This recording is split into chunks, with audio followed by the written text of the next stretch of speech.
ایک دفعہ کا ذکر ہے کہ ایک بادشاہ نے اعلان کر رکھا تھا کہ جو اچھی بات کہے گا اس کو 400 دینار دیے جائیں گے۔ ایک دن بادشاہ رعایا کی دیکھ بھال کرنے نکلا۔ اس نے دیکھا ایک 90 سال کی بوڑھی عورت زیتون کے پودے لگا رہی ہے۔ بادشاہ نے کہا، تم 5-10 سال میں مر جاؤ گی اور یہ درخت 20 سال بعد پھل دیں گے، تو اتنی مشقت کرنے کا کیا فائدہ؟ بوڑھی عورت نے جواباً کہا، جو ہم نے پھل کھائے وہ ہمارے بڑوں نے لگائے تھے، اب ہم لگا رہے ہیں تاکہ ہماری اولاد کھائیں۔ بادشاہ کو اس بوڑھی عورت کی بات پسند آئی۔ حکم دیا اس کو 400 دینار دے دیے جائیں۔ بوڑھی عورت کو دینار دے دیے گئے، وہ مسکرانے لگی۔ بادشاہ نے پوچھا، کیوں مسکرا رہی ہو؟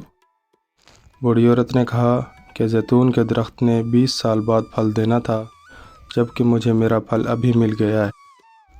بادشاہ کو اس کی یہ بات اچھی لگی اور حکم جاری کیا، اس کو مزید 400 دینار دے دیے جائیں۔ جب اس عورت کو مزید 400 دینار دے دیے گئے تو وہ پھر مسکرانے لگی۔ بادشاہ نے پوچھا، اب کیوں مسکرا رہی ہو؟ بوڑھی عورت نے کہا، زیتون کا درخت پورے سال میں صرف ایک بار پھل دیتا ہے، جبکہ میرے درخت نے 2 بار پھل دے دیے۔ بادشاہ نے پھر حکم دیا، اس کو مزید 400 دینار دے دیے جائیں۔ یہ حکم دیتے ہی بادشاہ تیزی سے وہاں سے روانہ ہو گیا۔ وزیر نے کہا، حضور آپ جلدی سے کیوں نکل آئے؟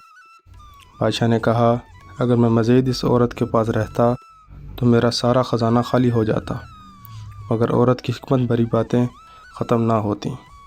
اچھی بات دل موا لیتی ہیں، نرم رویہ دشمن کو دوست بنا دیتا ہے، حکمت بھرا جملہ بادشاہ کو بھی قریب لے آتا ہے۔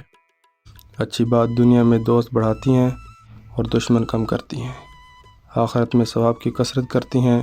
آپ مال و دولت سے سامان خرید سکتے ہیں، مگر دل کی خریداری صرف اچھی بات سے ہی ہو سکتی ہے۔